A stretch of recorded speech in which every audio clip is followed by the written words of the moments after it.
नमस्कार दोस्तों, स्वागत है आप सभी का आपके अपने YouTube चैनल में। दोस्तों, बिहार पुलिस और बिहार दरोगा को ध्यान में रखते हुए यह एसपीडी का साइंस सार संग्रह को हम लोग कवर कर रहे हैं।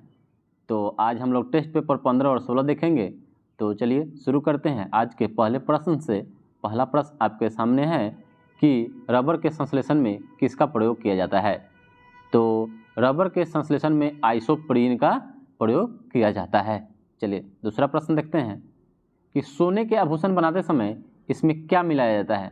सोने के आभूषण बनाते समय इसमें क्या मिलाया जाता है, तो इसमें तांबा मिलाया जाता है। ठीक है, चलिए अगला प्रश्न है कि नायलॉन बनाने में प्रयुक्त कांचा पदार्थ है।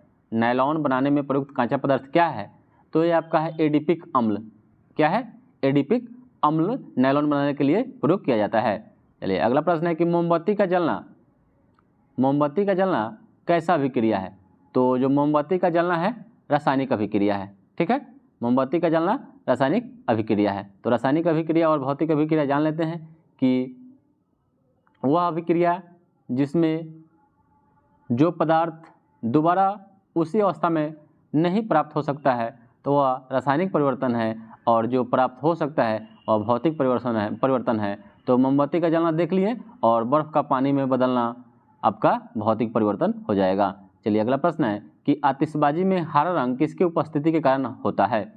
आतिशबाजी में हरा रंग किसकी उपस्थिति के कारण होता है, तो यह आपका बेरियम के कारण होता है। और आतिशबाजी में लाल रंग पूछेगा तो स्ट्रोंशियम के कारण होता है। और पीला रंग जो आप चौक चौराहे पर जो लैंप देखते हैं जो पीले रंग का लगा होता है वह सोडियम के कारण होता है। चलिए उसमें सोडियम लगा होता है। अगला प्रश्न है कि कपूर को किस विधि के द्वारा शुद्ध किया जाता है। कपूर को किस विधि के द्वारा शुद्ध किया जाता है, तो कपूर को ऊध्र्वपातन विधि यानी सब्लिमेशन के द्वारा शुद्ध किया जाता है। जैसे कपूर हो गया, नेफ्थलीन हो गया, ठीक है, अमोनियम क्लोराइड हो गया, ये सब ऊध्र्वपातन विधि के द्वारा शुद्ध किया जाता है। चलिए अगला प्रश्न है कि निम्नलिखित में से कौन सी धातु सदैव मुक्त अवस्था में पाई जाती है या पाया जाता है। तो जो सोना धातु है यह सदैव मुक्त अवस्था में पाया जाता है।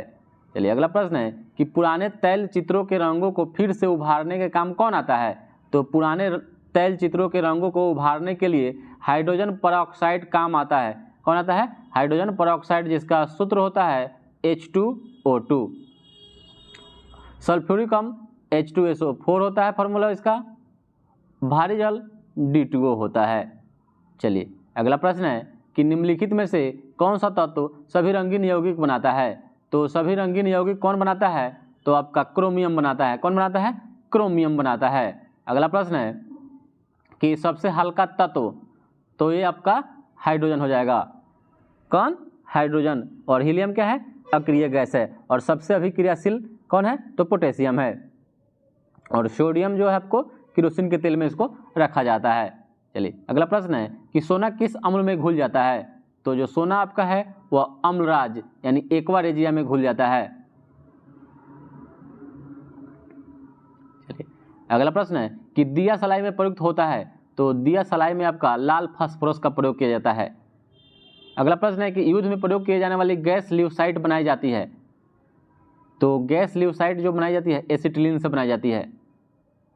CH3COOH इसका सूत्र होता है। चलिए अगला प्रश्न देख लेते हैं कि लार में पाया जाने वाला एंजाइम जो कि स्टार्च को ग्लूकोज में परिवर्तित कर देता है वह कौन सा है। लार में पाया जाने वाला जिसका pH मान 6.5 होता है लार का, तो लार में पाया जाने वाला एंजाइम जो कि स्टार्च को ग्लूकोज में परिवर्तित कर देता है वह कौन है, तो आपका है माल्टेस है। कौन है? माल्टेस है। अगला प्रश्न है कि पेट्रोल में विषैला जो मिश्रित पदार्थ होता है वह कौन होता है। तो पेट्रोल में विषैला जो मिश्रित पदार्थ होता है वो टेल होता है, टेट्रा एथाइल लेड होता है। कौन होता है? टेट्रा एथाइल लेड होता है। चलिए अगला प्रश्न है कि शुष्क धुलाई यानी ड्राई क्लीनिंग के काम कौन आता है। तो ड्राई क्लीनिंग में बेंजीन काम आता है। कौन आता है? बेंजीन काम आता है, जिसका फॉर्मूला C6H6 होता है। ठीक है, चलिए अगला प्रश्न देख लेते हैं कि दवा बनाने में किसका प्रयोग करते हैं। तो दवा बनाने में बेंजोइक अम्ल का प्रयोग करते हैं। दवा बनाने के लिए बेंजोइक अम्ल का प्रयोग करते हैं। चलिए अगला प्रश्न है कि सबसे अधिक संख्या में किस तत्व के यौगिक हैं? तो सबसे अधिक संख्या में कार्बन का यौगिक है। कौन है? कार्बन का यौगिक है। अगला प्रश्न है कि हैबर विधि से अमोनिया के निर्माण में किस उत्प्रेरक का प्रयोग किया जाता है? हैबर विधि से अमोनिया बनाया जाता है, उसमें उत्प्रेरक के रूप में आपका लोहा के चून का प्रयोग किया जाता है। कैटलिस्ट लोहा के चून का प्रयोग किया जाता है। उत्प्रेरक का खोज बर्जिलियस ने किया था। किसने किया था? बर्जिलियस ने किया था। और उत्प्रेरक उसे कहते हैं जो किसी अभिक्रिया के दर को घटा या बढ़ा देता है। चलिए अगला प्रश्न है, सेम टू सेम वैसे ही एंजाइम जो मानव शरीर में काम करता है वही अभिक्रिया में उत्प्रेरक काम करता है। अगला प्रश्न आपका है कि नीला स्याही बनाने में किसका प्रयोग करते हैं? तो नीला स्याही बनाने में फेरस सल्फेट का प्रयोग करते हैं, FeSO4 का प्रयोग करते हैं। चलिए अगला प्रश्न है कि रेयॉन रेशे तैयार की जाते हैं। रेयॉन जो रेशा है किससे तैयार किया जाता है? तो रेयॉन का जो रेशा है बेकेलाइट से तैयार किया जाता है। किससे? बेकेलाइट से तैयार किया जाता है। और प्रयोगशाला में सबसे पहले यूरिया को संश्लेषित किया गया था। ठीक है, बोहलर के द्वारा यूरिया बनाया गया। अगला प्रश्न है कि नाभिक का आकार कितना होता है? नाभिक का जो आकार होता है 10⁻⁻15 मीटर के बराबर होता है। ठीक है, और नाभिक का खोज रदरफोर्ड के द्वारा किया गया था। सब बात याद करते चलिए। अगला प्रश्न है कि निम्न में अस्थायी कण कौन सा है? तो जो निम्न में अस्थायी कण है वो आपका न्यूट्रॉन है। इलेक्ट्रॉन, प्रोटॉन और न्यूट्रॉन। तो इलेक्ट्रॉन का खोज जे थॉमसन के द्वारा किया गया था, प्रोटॉन रदरफोर्ड और न्यूट्रॉन जेम्स चैडविक के द्वारा किया गया था। तो जिसमें अस्थायी कण न्यूट्रॉन होता है। अगला प्रश्न है कि किसी परमाणु के गुण निर्भर करते हैं। तो किसी परमाणु का जो गुण होता है वह इलेक्ट्रॉनिक विन्यास पर निर्भर करता है। किसी परमाणु के गुण जो होते हैं इलेक्ट्रॉनिक विन्यास, इलेक्ट्रॉनिक संरचना पर निर्भर करते हैं। अगला प्रश्न है कि किस विटामिन के जलीय विलयन का रंग गुलाबी होता है? तो कौन ऐसा विटामिन है जिसका जलीय विलयन गुलाबी रंग का होता है? वो आपका विटामिन B12 है। ठीक है, विटामिन B12 को साइनोकोबालामिन के नाम से जाना जाता है, जिसमें कोबाल्ट पाया जाता है। ठीक है, चलिए अगला प्रश्न है कि सबसे हल्की धातु कौन सी होती है? तो सबसे हल्की धातु लिथियम होती है, जो आजकल जो मोबाइल में लिथियम आयन बैटरी का प्रयोग किया जाता है। अगला प्रश्न है कि वासा विलेय होते हैं। जो वासा होता है किस में विलेय होता है? तो वासा जो होता है वह कार्बन टेट्राक्लोराइड में विलेय होते हैं। वासा जो होता है टेट्राक्लोराइड में कार्बन टेट्रा CCl4 में घुलनशील होता है, यानी विलेय होता है। अगला प्रश्न है कि एस्पिरिन बनाई जाती है। जो एस्पिरिन आपका है किससे बनाई जाती है? तो एस्पिरिन थैलिक अम्ल से बनाई जाती है। किससे? थैलिक अम्ल से बनाई जाती है। अगला प्रश्न है कि एस्पिरिन का रासायनिक नाम क्या है? एस्पिरिन का रासायनिक नाम क्या है? बहुत ही इंपॉर्टेंट क्वेश्चन है। तो एसिटाइल सैलिसिलिक अम्ल। क्या है? एसिटाइल सैलिसिलिक अम्ल है। अगला प्रश्न है कि सबसे भारी धातु। तो सबसे जो भारी धातु है ओस्मियम है। क्या है? ओस्मियम है। अगला प्रश्न है कि स्ट्रेप्टोमाइसिन के खोजकर्ता कौन है? स्ट्रेप्टोमाइसिन के खोजकर्ता कौन है? तो ये है बॉक्समैन। कौन है? बॉक्समैन।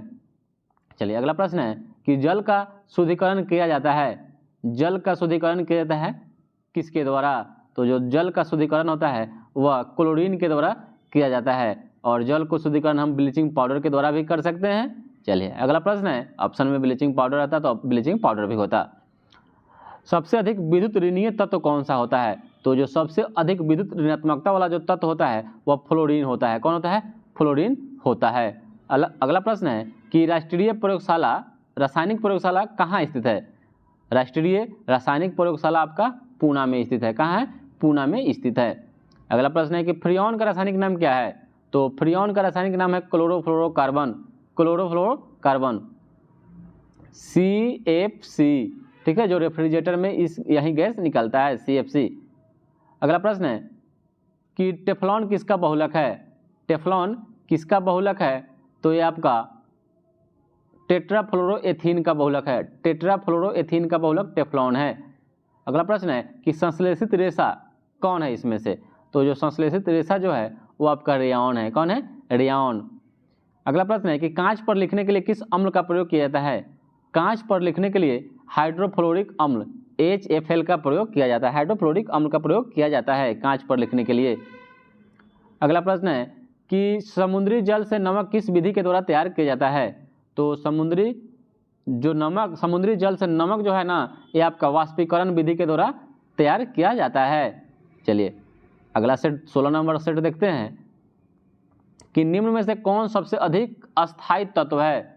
सबसे अधिक अस्थायी जो तत्व है वो आपका सीसा है। जितने भी रेडियोधर्मी जो तत्व होते हैं, रेडियोधर्मी तत्व जो अंततः बाद में जो लास्ट में क्या होते हैं, सीसा में भी परिवर्तित हो जाते हैं। तो सबसे अधिक अस्थायी वाला जो तत्व होता है वह सीसा होता है। अगला प्रश्न है कि अक्रिय गैसों की खोज किसके द्वारा किया गया था। अक्रिय गैसों की खोज रैमजे के द्वारा किया गया था। और हास्य गैस नाइट्रस ऑक्साइड की खोज प्रिस्टले के द्वारा किया गया था। ऑक्सीजन की खोज भी प्रिस्टले के द्वारा किया गया था। हाइड्रोजन की खोज केवेंडिश के द्वारा किया गया था। चलिए अगला प्रश्न है कि खाना को पकाते समय सर्वाधिक मात्रा में नष्ट होते हैं। कौन सा नष्ट हो जाता है खाना पकाते हैं तो?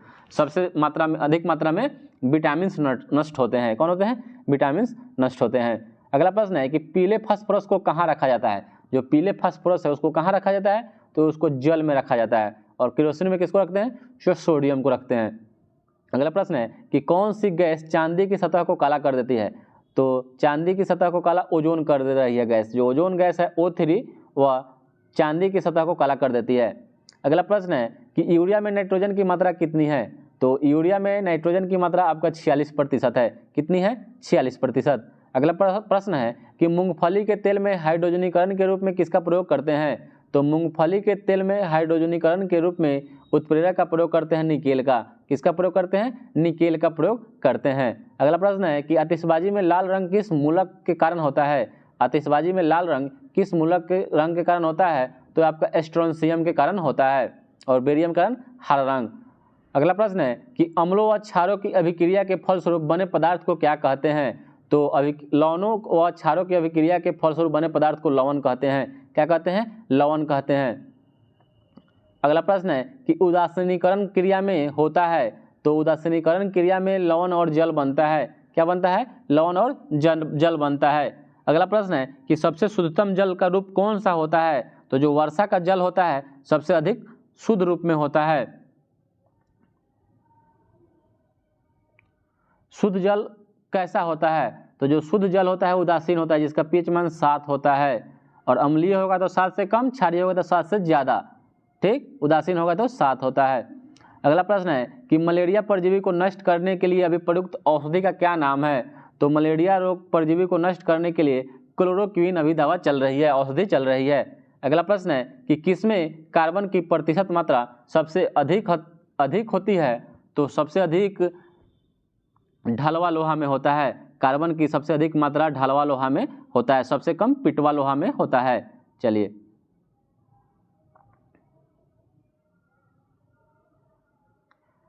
अगला प्रश्न है कि आदर्श गैस की आंतरिक ऊर्जा निर्भर करती है। आदर्श गैस की आंतरिक ऊर्जा किस पर निर्भर करती है। तो यह टेम्परेचर, ताप पर निर्भर करती है। चलिए अगला प्रश्न है कि कुकिंग गैस मिश्रण होता है, एलपीजी जिसको गैस कहते हैं, या ब्यूटेन एवं प्रोपेन का मिश्रण होता है। अगला प्रश्न है कि सबसे कठोर पदार्थ का नाम क्या है। तो जो सबसे कठोर पदार्थ है वो आपका हीरा है। कौन सा है? हीरा है। अगला प्रश्न है कि ऑक्सीजन के समस्थानिक की संख्या कितनी है। तो ऑक्सीजन के 2 समस्थानिक हैं और हाइड्रोजन के 3 समस्थानिक। अगला प्रश्न है कि धातु के तार में विद्युत धारा का प्रवाह किसके कारण होता है।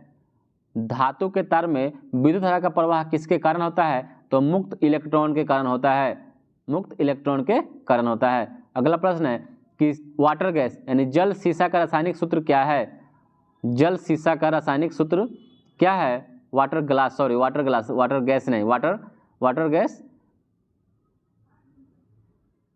CO+H2 होता है। ठीक है, वाटर गैस। और ये वाटर ग्लास है तो इसका सूत्र हो जाएगा Na2SiO3। चलिए अगला प्रश्न है कि ड्यूटेरियम के नाभिक में होते हैं, ड्यूटेरियम के नाभिक में होते हैं। तो ड्यूटेरियम के नाभिक में 1 न्यूट्रॉन और 1 प्रोटॉन होते हैं। ड्यूटेरियम के नाभिक में 1 न्यूट्रॉन और 1 प्रोटॉन होते हैं। अगला प्रश्न है कि यूरेनियम के समस्थानिक होते हैं। तो जो यूरेनियम के समस्थानिक होते हैं वह 238 होते हैं। जैसे आप देखे हैं U92 238। ठीक है। चलिए अगला प्रश्न है कि हाइड्रोजन के समस्थानिकों की संख्या 3, 1H1 1H2 1H3 protium, deuterium, tritium. तो जिसमें ट्राइटियम जो होता है वो रेडियो सक्रिय को दर्शाता है। अगला प्रश्न है कि अनिश्चितता का सिद्धांत का प्रतिपादन किसने किया था? अनिश्चितता के सिद्धांत का प्रतिपादन हाइजेनबर्ग के द्वारा किया गया था। किसके द्वारा? हाइजेनबर्ग के द्वारा किया गया था और पाउली के द्वारा अपमार्जक नियम दिया गया था। चलिए अगला प्रश्न है कि स्थिर ताप पर गैस का आयतन कम करने से उसके दाब पर क्या प्रभाव पड़ता है? तो उसका दाब जो है बढ़ जाता है। स्थिर ताप पर गैस का आयतन कम करेंगे तो दाब क्या होगा? बढ़ जाएगा। अगला प्रश्न है कि परमाणु भट्ठी में कौन सा ईंधन प्रयुक्त होता है? तो जो परमाणु भट्ठी होता है उसमें ईंधन के रूप में यूरेनियम का प्रयोग करते हैं। अगला प्रश्न है कि भोपाल गैस दुर्घटना में किस गैस का रिसाव हुआ था? तो जो भोपाल गैस दुर्घटना हुआ था 3 दिसंबर 1984 ईस्वी में हुआ था, जिसमें मिसाइल आइसोसाइनेट जो गैस था, मिथाइल आइसोसाइनेट, उसी गैस का रिसाव हुआ था। चलिए अगला प्रश्न है कि सिंदूर का रासायनिक नाम क्या है? तो सिंदूर का रासायनिक नाम मर्क्यूरिक सल्फाइड होता है। इसका फार्मूला HgS होता है। चलिए अगला प्रश्न है कि रेडियो कार्बन डेटिंग से किसका निर्धारण किया जाता है? तो रेडियो कार्बन डेटिंग से जीवाश्म की आयु का पता लगाया जाता है। ठीक है, जीवाश्म की आयु का पता रेडियो कार्बन डेटिंग से लगाया जाता है। चलिए अगला प्रश्न है कि सूरज की किरणों का कौन सा भाग सोलर कुकर को गर्म कर देता है या गर्म करता है? तो यह है इंफ्रारेड किरणें। सूरज की किरणों का कौन सा भाग सोलर कुकर को गर्म कर देता है? तो यह आपका है इंफ्रारेड किरणें। अगला प्रश्न है कि ताप के केल्विन स्केल में जल का क्वथनांक कितना होता है? तो आपका जल का क्वथनांक 373 केल्विन होता है। ताप के केल्विन स्केल में जल का क्वथनांक 373 केल्विन होता है। अगला प्रश्न है कि निम्नलिखित में से सबसे कठोरतम धातु कौन सा है? तो सबसे कठोरतम जो धातु है वो आपका प्लेटिनम है। चलिए अगला प्रश्न है कि निम्नलिखित हैलोजनों में सबसे अधिक अभिक्रियाशील कौन है? तो निम्नलिखित हैलोजन में सबसे अधिक अभिक्रियाशील का नाम जो है वो फ्लोरीन है, फ्लोरीन। अगला प्रश्न है बॉक्साइट का रासायनिक नाम क्या है? बॉक्साइट का रासायनिक नाम क्या है? तो बॉक्साइट का रासायनिक नाम हाइड्रेटेड एल्युमिनियम ऑक्साइड, जो एल्युमिनियम का अयस्क बॉक्साइट होता है। अगला प्रश्न है कि मोनाजाइट किसका अयस्क है? तो जो मोनोजाइट है वह थोरियम का अयस्क है। किसका है? थोरियम का अयस्क है। अगला प्रश्न है कि कौन सी धातु कमरे के तापमान पर द्रव अवस्था में पाई जाती है? अधातु, तो ये आपका ब्रोमीन है और वहीं आपका धातु पूछ दे तो पारा, Hg। अगला प्रश्न है कि रेडियम प्राप्त किया जाता है? तो रेडियम प्राप्त किया जाता है पिच ब्लेंड से। किससे? पिच ब्लेंड से रेडियम प्राप्त किया जाता है। मैडम क्यूरी के द्वारा इसका खोज किया गया था। अगला प्रश्न है कि निम्न में से किसका प्रयोग दर्पण को चमक देने के लिए किया जाता है? तो दर्पण को चमक देने के लिए सिल्वर नाइट्रेट का प्रयोग किया जाता है। अगला प्रश्न है कि सबसे अधिक आघातवर्धनीय धातु कौन होती है? तो सबसे अधिक आघातवर्धनीय धातु जो सोना होता है। चलिए दोस्तों आज के लिए इतना ही, फिर मिलते हैं दूसरे वीडियो में। दोस्तों अगर आप लोग को वीडियो अच्छा लगा हो तो लाइक और सब्सक्राइब जरूर कीजिएगा और दोस्तों के साथ जितना से जितना हो सके इसको शेयर कीजिए और रोज दिन सेट बनाइए, दो सेट बनाइए और अब की बार वर्दी अपने सर पर जरूर होना चाहिए, अब की बार वर्दी पार होना चाहिए।